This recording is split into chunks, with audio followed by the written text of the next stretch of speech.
Good day, I am Albert Wayon good day, I am Albert. 1, 2, 3, go. Good day, I am Albert Bitoyon, a BSc Math 3 of Torso Shadow Campus, and I will be demonstrating a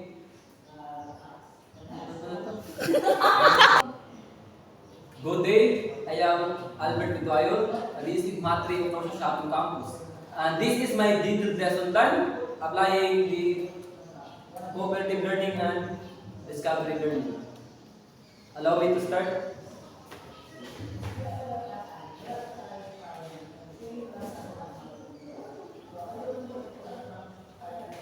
May I request everyone to please stand up for the prayer. In the name of the Father, the Son, and of the Holy Spirit. Amen. Please remain standing, class, because we will have an energizer. Thank you for your participation, class. So, before you take down your seats, please pick up some pieces of papers under your seats. And if you are done, you will now take down your seats. So, while you are sitting, I will be checking your attendance first. Who is absent today? Okay, so since no one is absent, this morning we have rules, or we have the classroom policy that follows. So first, please raise your right hand if you want to speak. Second, respect each other's, respect your classmates.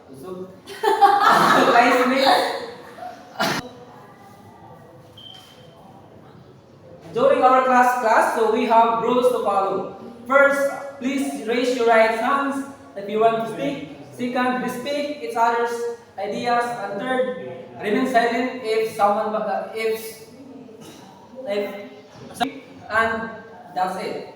Okay, so please pass your assignments in the front. In the count of 1, 2, 3. Okay, thank you. So now, who can still remember of our topic class meeting class? Alright, so who can still remember of our topic class meeting? If you could still remember what was our topic is all about. Okay, so you're right. So last meeting we have discussed the absolute value. So it defines that the absolute value of a number is always positive. For example, the absolute value of negative 3 is, yes, correct, is positive 3. So now, we will have an activity. So, are you ready, class? Alright, so, okay, so, listen carefully to the instruction. So, the class will be divided into 4 groups, and I will show cards, and I want you to solve the rating in the card. So, the groups will be given 5 minutes to do the activity. So, are you ready, class? Okay, good luck.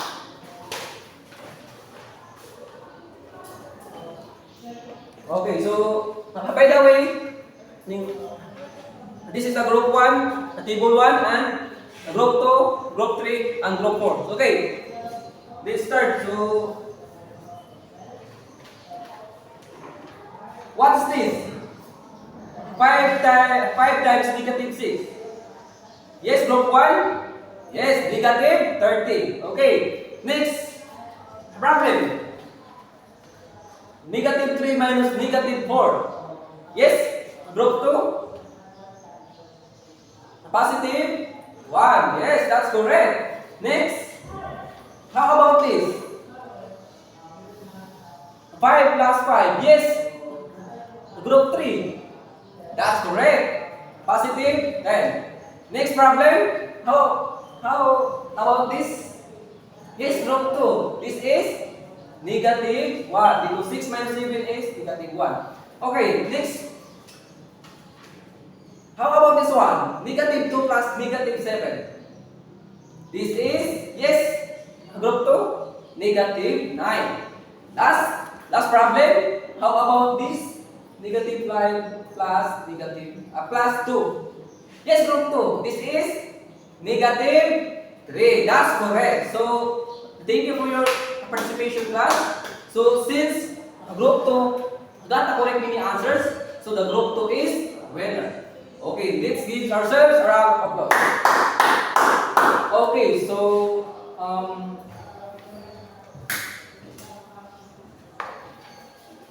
So, this morning class, we will be discussing about the fundamental operations of integers. But, before we start, I would like to ask everyone, what do you observe when doing the activity? Yes, Miss Leah? Yes, you observe that we are using the four operation of integers. So we are using four basic operations. And now, before we start our discussion this morning, let me show you our learning objective. So, at the end of the lesson, the students will be able to, for knowledge, yes, Miss Leah, kindly read. Wow, thank you, Miss Leah, for your one. Okay, so, before we start our discussion, do you have something, ideas about the fundamental operations of integers? Yes, Miss Leah, that's correct. So, fundamental operation of integers, this is the use of the four basic operations, which is the addition, subtraction, multiplication, and division. Okay, so before we start our discussion, I want you to ask first, what is integers? Yes, Miss Villalas, that's correct. So integers, this is the counter numbers and the counterpart of the negative number. So for example is 2. Then next, negative 1. 200. No, these are the examples of integers. Okay, so but now let us discover what are the rules and operations of the four integers. So for integers, for the four operations of integers are the addition, subtraction, multiplication, and division. And okay, so this is integers. So now we all know that the order of the operations that we are going to use is called PIMDAS. So what is PIMDAS? So meaning of P is parenthesis. Yes, correct, Miss Tia. E is exponent. That's right. Miss Villalas, what is M?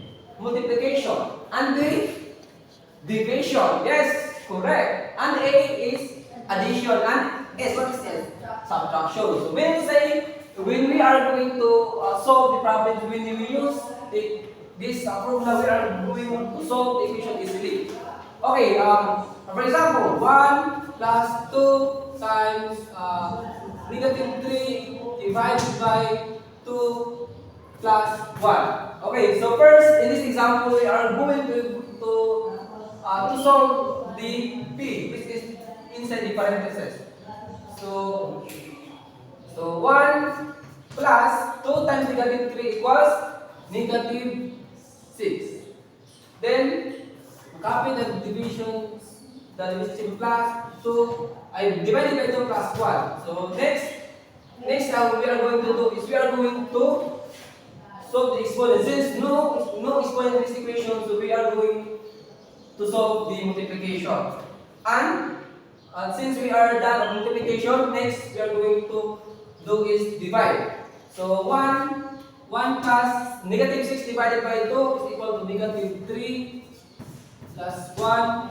So 1 plus negative 3, negative 2 plus 1, negative 1. This is how we are going to use the basic or the order of the operations, which is PIMDAS. Okay, so do you have any questions about this class? Okay, since no one has questions, let us proceed. Okay, so first we are going to remember the rules of different operations that we are going to use. So first we are going to discuss the role of addition. So please read, Miss Leah. Rule number 1 of addition. Yes, that's correct. So rule number 1 of addition, if we are going to add like sign, class, so first thing to do is we carry the sign, and first thing to do is we are going to add and carry the sign. So for example, 2 plus 3. So since both of these number is Yes, correct. This is positive or positive. So we are going to copy this side, which is positive, positive 5. So that is the first rule of addition. Second rule. Okay, so but first, before we start on our next rule, so do you have any questions? Yes, there is no questions. Let us proceed. Okay, so since no questions, I will give you an example, and I want you to solve this. How about this? Negative 2 plus negative 5. Yes, negative, Miss Tia, negative 7. Because 2 plus 5 is equal to 7 and the carry sign is negative. Okay, so do you have any questions? Clarifications? None? Okay, so let us proceed to the rule of subtraction of integers. So, kindly read Miss Villalas, what is written in the PowerPoint. The first of subtraction division are the minimum and subtraction. Yes, that's correct. So, if the rule of the subtraction is if we are going to subtract and like sign, we are going to proceed. For example, negative 1 minus 2. Based on the rule, so if we are going to subtract an unlike sign, we are going to proceed the first rule of addition. So negative 1, proceed to addition and additive inverse of the subtract, which is 2, it becomes negative 2. So 1 plus negative 2, based on the rule number 1 of addition, it becomes negative 3. That's correct, Miss Tia. Okay, so do you have any questions about the rule of subtraction? None? Okay, I will give you some examples and I want you to answer this. How about negative 2 minus negative 2? Okay, so this is the second rule of subtraction. If we are going to subtract like sign, the same process of the first rule of subtraction, we are going to proceed addition and additive inverse of this subtract. So it becomes, so negative 2 plus 2 is equal to 0. So do you have any questions? None? Okay. So let us proceed.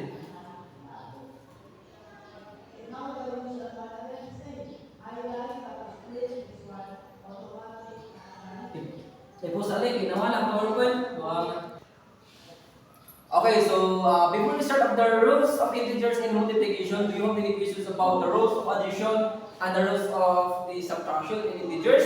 So since no questions, let us proceed to the rules of multiplication. So please read Mr. Rindal. Yes. Thank you, Mr. Rindal, for participation. So according to the rule of multiplication of integers, same as addition, if we are going to multiply unlike side, the result is negative. And rule number 2 of multiplication says here that if we are going to multiply like side, the answer is positive. So, for example, negative 3 times negative 5 is equals to, Miss Leah, 15, positive 15. Second example, 5 times 5. That's correct, positive 25. So, I give you another example. How about negative 1 times 1? The answer is, Miss Leah, negative 1 because we are multiplying a like sign. How about if you are going to multiply a like sign? Negative 2 times like sign, like sign, negative 2. It becomes negative, correct, negative 4. Positive 4 because we are multiplying like sign. Okay, so do you have any questions about the rules of multiplication of integers? So since none, let us proceed to the rules of division of integers. Okay, let us proceed.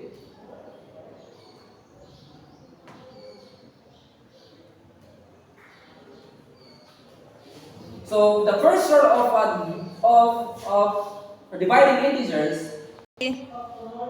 Okay, so the first rule of dividing integers. So the first is dividing integers with the same sign. Result is a positive. So the same as the rule of multiplication. If we are dividing like sign, the result is positive. And if we are dividing on the right side, the result is, or the answer is negative. So the first example, what if you are going to divide negative 8 divided by 4? Negative 8 divided by 4. Mr. Ragay, you are raising your hands? Yes, that's correct. Negative 2. Okay. How about if you are going to divide negative 3 divided by 5? Yes, Miss Dia? Negative 2. Because we are dividing on right side. So next rule, if we are going to divide the opposite sides, the same as the multiplication, if we are going to multiply on right side or right side, the answer is positive. So, for example, negative 10 divided by negative 5. What is the answer? Miss Villalas? That's correct. Positive 2. Okay, so do you have any questions about the second rule of dividing integers? So since none, let us proceed to the next rule. The next rule of dividing integers, so dividing by 0 is undefined because there is no reverse multiplication which is true. Okay, so for example, Miss Lia, what if we are going to divide 7 divided by 0? The answer is undefined because any number divided by 0 is undefined. Okay, how about 10 divided by 0? Undefined also. Okay, so do you have any clarifications about dividing? Do you have any questions about the rule number 3 of dividing integers? So since now we proceed to the fourth rule. Okay, the fourth rule says here that please read Miss Villalas. That's correct. So thank you, Miss Villalas. Okay, so saying here that rule number 4, dividing 0 by any value is always 0. So for example, 0 divided by 1 is always 0 because we are dividing 0. And next example, how about if you are going to divide 6 divided by 0 divided by 6? Yes, Miss Leah? That's correct. 0. Okay. Do you have any questions about the fourth rule of dividing integers? Okay, since none, we proceed to the fifth rule, which is the last rule of dividing integers. That's, please read Mr. Ragay. Thank you, Mr. Ragay. So, rule number 5, if we are going to divide any number by 1, the number is not changed by its value. No? For example, 7 divided by 1. Yes, Mr. Ragay? That's correct, 7. How about 8 divided by 1? Miss Leah? Correct. The answer is 8. Okay, so since we already done our discussion, do you have any questions about our discussion this morning? Okay, so since no questions, we will have an activity. So, are you ready, class? Okay, so this is the instruction. Listen carefully because this time, I will group the class into 2 groups. So, this is the group 1 and this is the group 2. So, listen carefully to the instruction. You will answer the problem provided to the group, and the group 1 answers the addition and subtraction, while the group 2 answers the multiplication and division of integers. And you are given 5 minutes to do the activity, and you are given 3 minutes to present your work. Okay, so this time I will encourage you to share or to collaborate with your classmates, with your members, so that you can do this activity easily. Okay, so do you have any questions, class? Okay, so since no questions, please count 1, 1, 2, 1, 2, 1, 2. Okay, 1, 2, 1. Okay, so go to your groups. This is a group 1 and this is a group 2.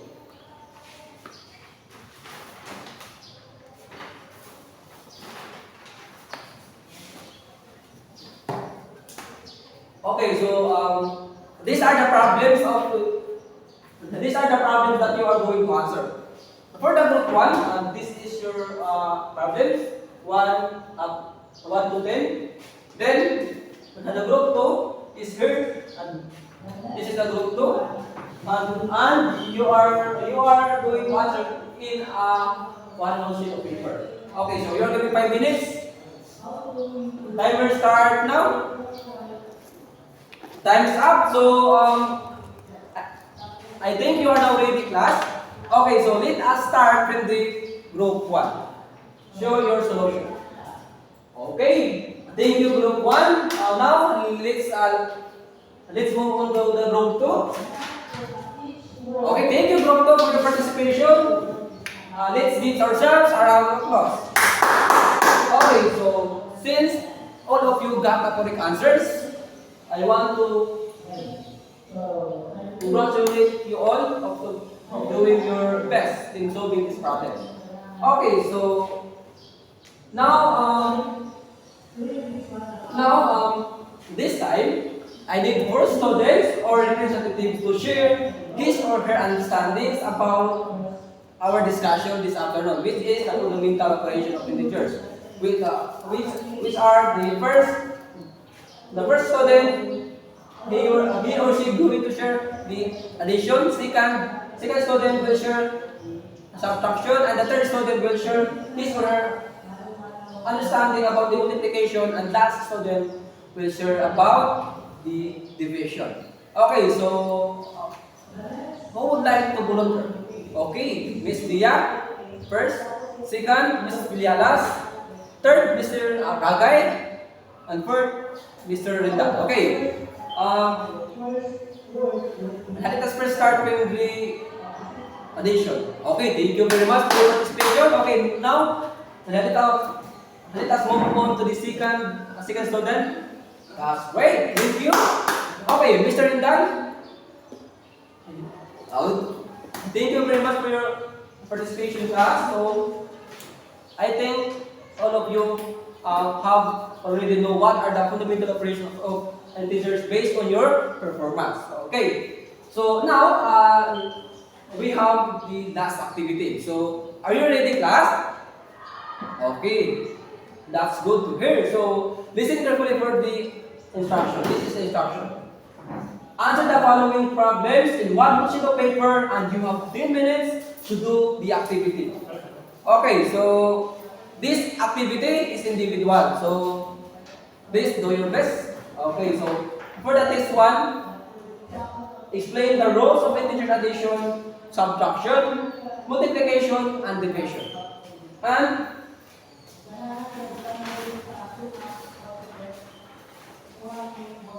for the test 2,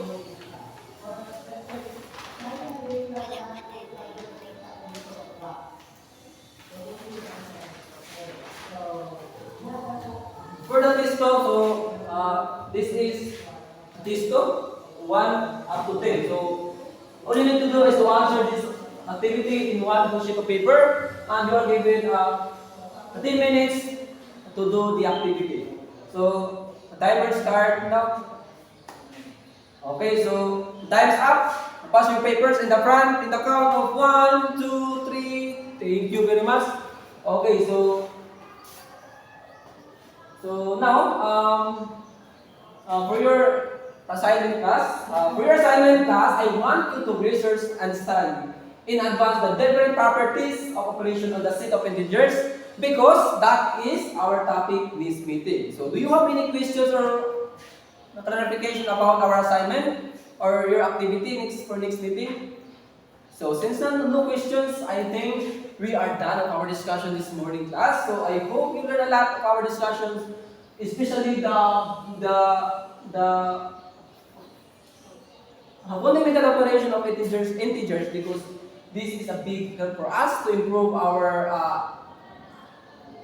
ourselves. No? This is a big help for us, and this topic will is very important in our daily life. So okay, so I think that would be all for today. I hope you learned a lot, and goodbye, class. Keep safe, everyone. Wala kabot.